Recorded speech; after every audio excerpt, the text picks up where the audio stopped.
Well, hello, everyone. Welcome back for another PTO Leader Chat. I am Christina Heidick of PTO Answers, and with me again is Karen Joyce. Welcome, Karen. Hi, thanks for having me back. I am so excited to have you back today because I have something on my mind that I want to talk to you about, and that's fundraising. More specifically, yay! Everyone's favorite thing. Not at all. Today, I want to talk about how to be really effective and like the best, because you always want to be the best at these things. How to be the best fundraising chair. So, I have some thoughts. I'm sure you have some thoughts too. You want to start? You want me? It doesn't matter. I think buy-in from faculty is number one. I think PTAs, PTOs kind of serve at the pleasure of the school. And so the first step, even though you may have this bananas idea that you're like, people are going to go crazy and we're going to raise a ton of money, if you don't have all that cleared through the school first and make sure that that's something that the teachers will support, it's going to flop no matter what. So you don't want to put a lot of energy into something before you know that from top down, you've got the right buy-in. That's right. And I think that as fundraising chair specifically, you have to be aware of that and like thinking you have to share your plan. So first you have to come up with a plan. So you have to come up with like something that you think is going to be a viable option for your group. And then you have to get, like you said, the buy-in. So but not only from the staff, I'll go a step further. You have to get buy-in from your board and then the general like membership too, because and also parents who might not be members, but who will still probably support your fundraiser. I've had an experience where the fundraising chair came up with a concept and the principal said fine because they didn't like different principals. It depends on how much of a control freak your principal is. Some are pretty easygoing and are like, sure, they just like rubber stamp everything and they think if that's what you want to put your energy into, then that's okie dokie by them. And some really are very particular. I'd much rather have a rubber stamper personally so that we can make the mistakes and maybe it won't be a mistake. But then I've had a situation where fundraising chairs have picked like a loser of a concept. And you're like, did you ask anybody? Like, did you flip through? Like I always say, like, if it's going to be a product catalog specifically, flip through the catalog and make sure that it's stuff that you would buy, not like look cute, but like actually look at the prices. See if you would actually write a check for that amount. Right. And I think you've spoken to this before, but like looking at the percentage that you get back, that's critical, but more isn't always better. You may get 50% back on a fundraiser that's not going to bring in as much. And so really looking at what your families are going to invest in and what they're going to purchase, even if you make a smaller percentage, if you sell more, then that may be more successful in the end. Yep. I call that the play for volume, right? Volume play. So, I think the other thing is like remembering that you're not, just because you're the fundraising chair, that doesn't mean you're the only person doing it. Like it is supposed to be a team sport here. Yes. So yeah. So can't talk this morning quite yet, Karen. What sort of situation does your group have? Do you have just one fundraising chair? Or do you have like a fundraising committee? We have one chair, and usually like we kind of discuss ideas as the board, and the fundraiser chair is our research guru. Like, okay, like, oh, we want to do a back to school, like the supply kits. Okay, fundraiser chair is going to go out and look at all the different companies, see and then bring that back to the board and say, here's some options.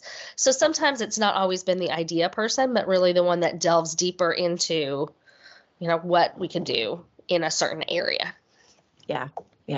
So the main kind of fundraising that my group does is athletics, like event concessions. So we have 3 people on that. There are actually 3 VPs of fundraising, or I guess it's ways and means chairs. So they spread the work out because with concessions, there's the ordering, then there's the scheduling, the volunteers, and then I don't know that the third person has like a distinct job, but I guess it's trended towards they like go to work the sessions more than the other 2 do. The other 2 obviously pitch in too, but they she's really good for showing up for a 10 a.m. JV football game on a Saturday, which, oh, God love her. 'Cause no. That's a big lift. Yeah. Yeah, it's huge because we have a contract with Coke because we have like Coke machines. So like just the ordering, and it's been such a challenge lately with like products being out and trying to come up with different like options that the crowd who's coming will like.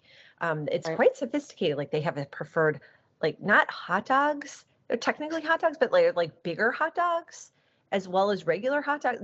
It's interesting. They do a really nice job. So it's not like typical stuff. They have a really nice offering, which I think is like meeting our point before, is you have to offer things that people want. Right. Now, how about, do you guys set an annual fundraising goal, like specifically, or do you look for an overall income that your group wants to bring in, fundraising or otherwise? Because of course you could have lots of different streams of income. I think we kind of do it more holistically and in our budget, right? So we have a net zero budget at the very beginning of the year. And then we try and estimate our big one in the fall. Can we get most of that? And then can that cover like the must do's of our budget? We must bring in a reading literacy program this time of the year. And then everything else is kind of icing on the cake. So we look at things like passive. If we wanted to throw in a spirit night, if we wanted to make a little bit of extra money along the way, that could fill in the gaps if we fall short or if we wanted to cover something else. Right. Yeah. We don't do net zero. We always try and carry over a large chunk. So I forget how much. I think at least 5,000 has to carry over, but we carry over way more than that. I digress. That's a conversation for another time. We do have a carryover budget as well, but yeah. I guess that ours is like baked in with a line item of the carryover. It's kind of funky. This is the only school that I've been at that does it that way, or the only unit, I guess I should say. Like none of our other groups had it this way, but I think because there's so much money that since they're doing concessions, like there's a lot of startup money because you have to like pay out a bunch at the beginning just to get to like restock everything with cups. And I'm really impressed. Like when I go to other away games, not other away, when I go to away games and see what other concession stands have, I always come back and go, girls, you guys are like killing it. You're killing it because of all the different options, and our prices is really good too.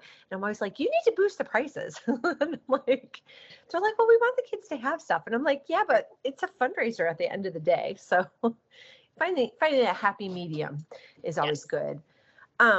And then do you find that your group is, I know you have a newer unit, so maybe you'll have to draw on your experience from your previous life at the other schools. Did you find that the group was always looking for like the next best thing, even if the previous thing was kind of already working? I think we know that there's new excitement with new ideas. And so I don't think we've hit the stage where we need that yet. I think our big fundraiser still works for our community and for us. And so we're not going to mess with it quite yet. But I think we're trying to add in some little things that are more passive. I think, honestly, some of it's out of necessity. We've seen things like Box Tops, Amazon Smile go away, and that was always a little bit in the background. And so, yeah, I think we still are looking for new ideas, but maybe not the big splashy ones right now. Yeah. So remind me what's your main fundraiser each year? We do a fun run.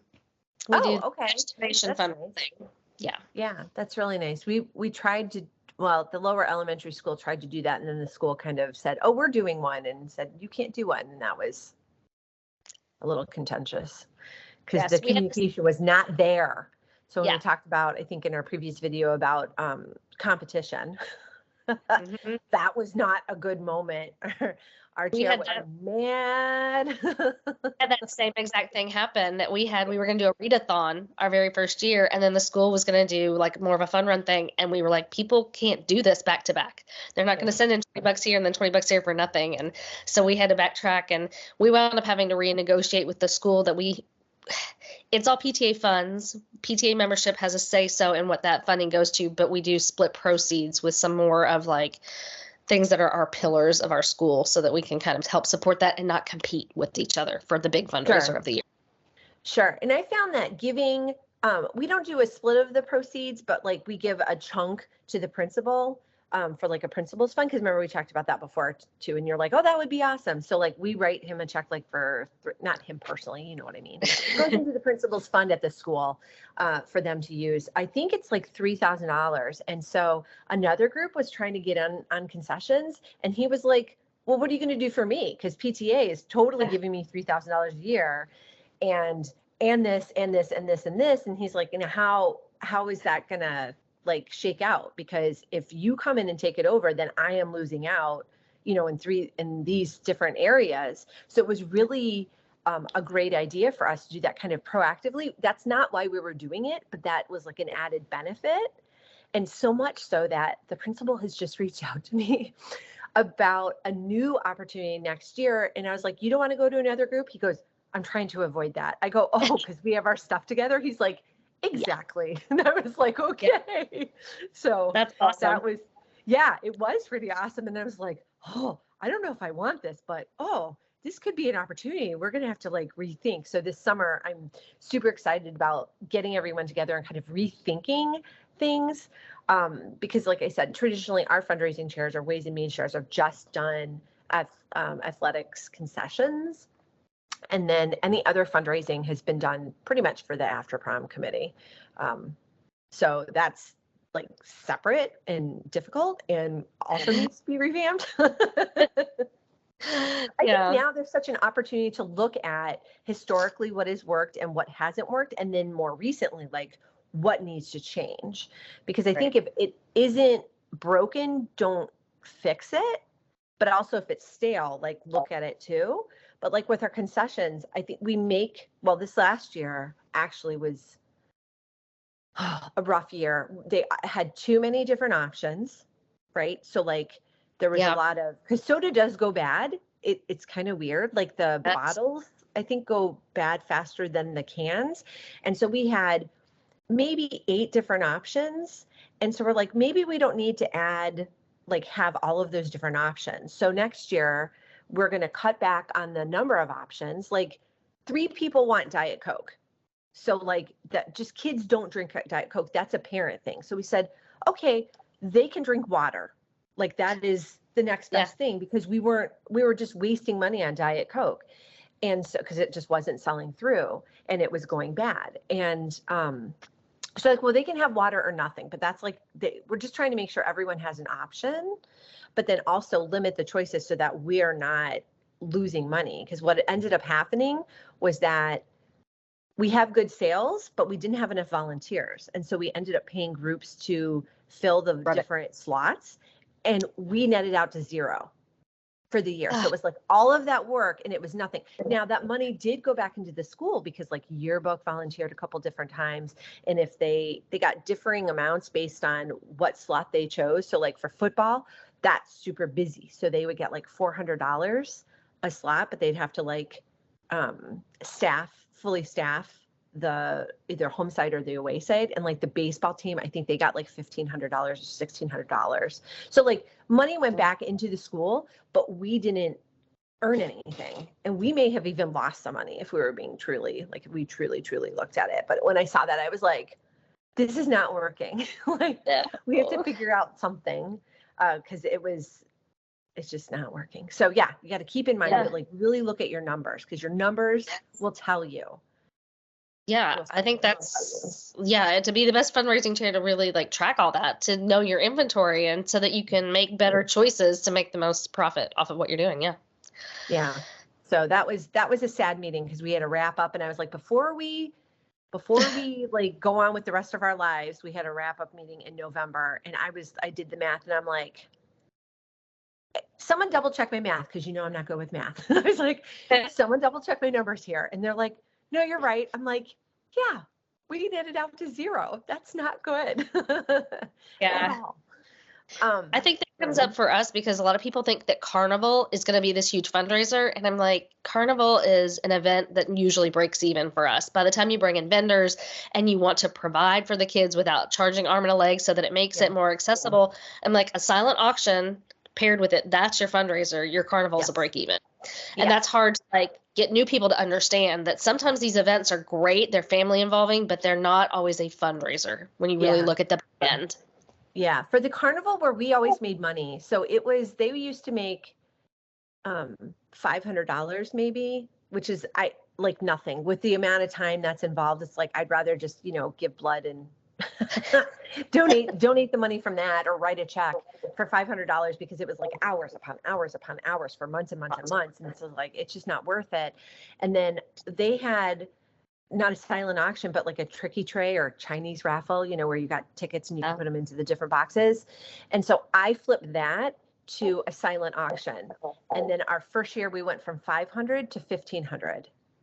Then the second year was 2,500 just by making that one switch. But the other thing that we did also do is we would get donations of food from the families and then we'd sell it back to them, but it would be packaged with other things. So like kids would bring in juice boxes and then they'd get pizza.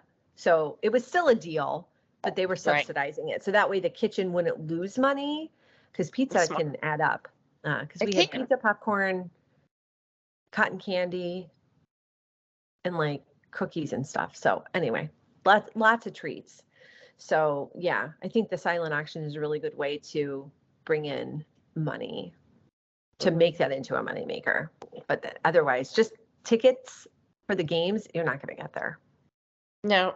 And I think that's another thing that your fundraising chairs can look at too, is that you've got something that works. Is there a way that you can make it better? So specifically a silent auction.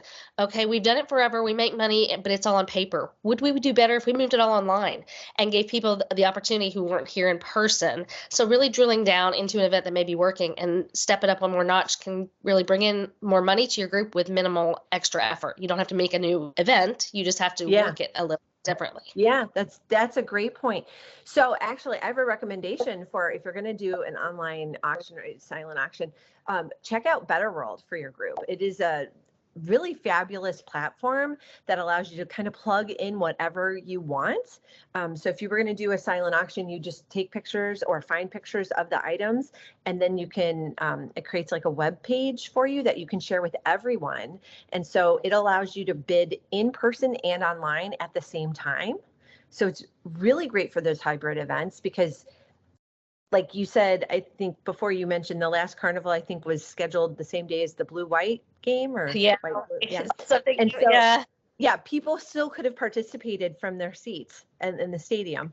And it takes away like awkwardness of like the one parent that's like trolling one, or even worse when that happens to be like a board member, right? Because I know some groups have that problem. They're like, okay, they set up the fundraiser, they knew it was a really great deal, and then they happen to be the last one to sign the paper. Well, if it's online, it takes that ick out of it, right? It makes it a little bit more uniform and takes the board one position away from it, I think. Yeah. I think it's really also great to do it online because then you have people like technically all over the world who could do it, so that if you have family and friends across the country and it's, let's say it's a gift card that has it's a virtual gift card. So they can use it at, let's say it's a Target card. They can use it at their Target in Washington, even though you're hosting the event in Kentucky. Then, I mean, that's money that you wouldn't have gotten from them otherwise because they're not going to fly in for your carnival. Right. So I will drop a link to the Better World, like to sign up and get more information. I will drop a link to that in the resources. And then I would just add one thing, if you're going to do that, like open it up, make sure your group knows if you're going to ship items or not, because that catches people too. Because if you have a virtual gift card, that's super easy, but you don't want a 500-pound basket of fruit shoes or something that now you got to ship across the country. So just like really work all those details out. Again, fundraising. Just looking at all the logistics of it. Yeah. Well, one other thing I should mention about Better World is they have instant items that are more experience based. So like you could buy a fishing trip, or you could buy a chance to go. I don't think it's a chance to go. I think you actually get tickets to like the Country Music Awards. So wow. So yeah, it's an experience that you don't have to ship. They have to ship themselves to there, but they would have to do that anyway. So just a thing. And how it works is that you add them to your event for free, and then it starts at the cost that your PTA or that your unit will have to pay if it sells. So that you're out nothing, and that you can That's offer amazing. a whole host of different things. That's such a great add-on. That's really of a benefit. You don't have to go out and source these things. They're already there. And then your group gets a profit from it. Yeah. Wow. And they were Love like that. all sorts of like different things. Like it was a trip to a winery, and then they had, I think, different bottles of wine, which I think the shipment price is included in it, so that you don't have to pay extra shipping. There were candles, a cashmere blanket, and then, like I said, all the different trips. Or they had like a virtual piano lesson with a Juilliard alum, or a bartending. I think it was a mixology class, like a private mixology class. And then they had a cooking lesson with a top chef. So Wow. just really different things. Very cool. Yeah. Yeah, very different than like your pool pass or your bucket of car wash. Right. Slightly elevated, but that could be like your marquee item. That could go for like a lot. Like you don't need to opt into all of those. You can just do a nice mix so that you're offering everybody an opportunity, because not everyone is going to have the, because I think most of the events were like started at least $500, if not more. So not everyone is going to have money for that, but someone might want to do that. And it's zero risk to you. So anyway, I think that's another thing, is making sure that there's something for everyone at different price points, so people can really stay involved. I think that's really smart. And then have you ever found that your group didn't quite meet the fundraising goal or the income, like your target level, like mid-year? Have you had that happen? We have, but I'll be honest, like the way our budget is worked out, we kind of have wants and needs, or you know what I mean, like that we know what we really have to supply, the things that we have told the school we're going to provide this, and then hey, wouldn't it be cool if we could also do popsicles at the field day? And so we kind of, as we work through that, know where our lines are, so that that's built in, and it's a little less heartbreaking when you're like, oh, now we can't do some big event like carnival, like that's a must do. And so we do plan that out a little bit that way. Yeah, we've had this happen like one year. Like this year, we met the income, but we, spent it simultaneously pretty much. But we had such a large carryover because we haven't had like I don't know, I think they've just killed it with the fundraising in the past and the concessions. So we're sitting on quite a chunk, and I don't want to sit on quite so much. I told our board, I was like, let's find some ways to spend this. And I told the new principal, I'm like, figure out what we can use this on. I don't want to spend it all, but like, you shouldn't be rolling over $50,000. Like that's just, it's too much. That's too much, because we're not spending that much. And it just makes it more complicated, right? Because right now we have a very trustworthy treasurer, but what happens if you get somebody who's less than honorable? That's a lot of money there at risk. And that's not the really reason I want to do it. I really want to just put it back into the school, because that's what you're raising the money for. You're not sitting on it to make 2% interest, or I don't even know what the interest rates for our accounts are, to be quite honest. They're probably nothing. But anyways, you get my point with that. But one year we had to cut the budget, and that was a bad thing, because we had to sit around the room and everyone had to look at their specific, like what they were in charge of, and said, oh, well, I have $47 that I can give up, and I guess I'll give up this and this and this. And that was sad. Very, very sad. That's hard. That's really hard. So you want to avoid that. And then, and I think one of the ways to avoid that is to get some help. So either you get someone that knows what they're doing. And then another resource, of course, is the Fundraising Success Kit. So that has a strategy, a 6-month strategy, actually, because yes, you should be planning things out 6 months in advance. So that starts with like your idea generation, right? So you're coming up with a concept for your fundraising. And then once you have it, then there are steps after that to make sure that you encompass the entire plan. But that is laid out in the Fundraising Success Kit. I'm having trouble talking today still. But I just wanted to mention that resource. And again, I'll drop a link to that resource in the description below. But I just want to make sure everyone knew about that, because a lot of times it's like, do all these things. And then you're like, well, how? Well, here's how. I figured it out for you, because I have been fundraising chair. more than once. And I think that I've decided, even though I said I would never do concessions at the high school, I'm looking kind of at the landscape of who's going to be available. And I'm like, ooh, I peaked as president too early. So I think my last 2 years, I'm gonna commit to that to help, because that is a hard job, and that it won't be as bad, which is such a lie. It's gonna be a lot. You can just lie to yourself, right? It'll be great. Sometimes you just have to, because it's like, Yes. it's a really hard job, and it's a hard job to recruit people for. And I don't know that we could change it up enough to make it super attractive. Like, it's going to take diehards to do it, who are willing to put in the time. But I'm also thinking, like, I will have one less kid to manage. He'll be off at school. So, that's like a consideration. It's like, how much free time will I have? So Right. I'm thinking more with only one in high school. Maybe that's a lie. I don't know, but we'll see. We'll see. So do you have any other tips for how to be the best fundraising chair? I think going back to what you said at the beginning, though, this is not a one-person team. And I think a lot of fundraising, like a lot of people shy off from it because they think I am personally responsible for raising the entirety of the PTA budget. And that is in no way what that job description is. It's to Right. work with the board and to share that. And so sharing that out as you're doing nominating committee, sharing that out to your board, that we're all doing all the jobs. We're all doing membership. We're all bringing people in. We're all doing fundraising as well, so we can meet our mission to do all the great things for the kids. So that's right. That's right. I would just add, just be really good with communication, because I think if you're not communicating and not asking for that help, not communicating that you need help, not communicating the start and end dates of things or the incentives, and it's a lot to keep track of. And again, that's why I recommend you get a resource like the Fundraising Success Kit, so that it helps you kind of organize your thoughts and give you the next steps. Yeah, that would be my closing thought. So. Well, thank you so much for joining me today, Karen. I hope everyone watching, I hope you've learned something and that you will join Karen and I for the next video. Until then, take care. Want even more guidance on how to be a stronger leader so you can run a better PTO or PTA?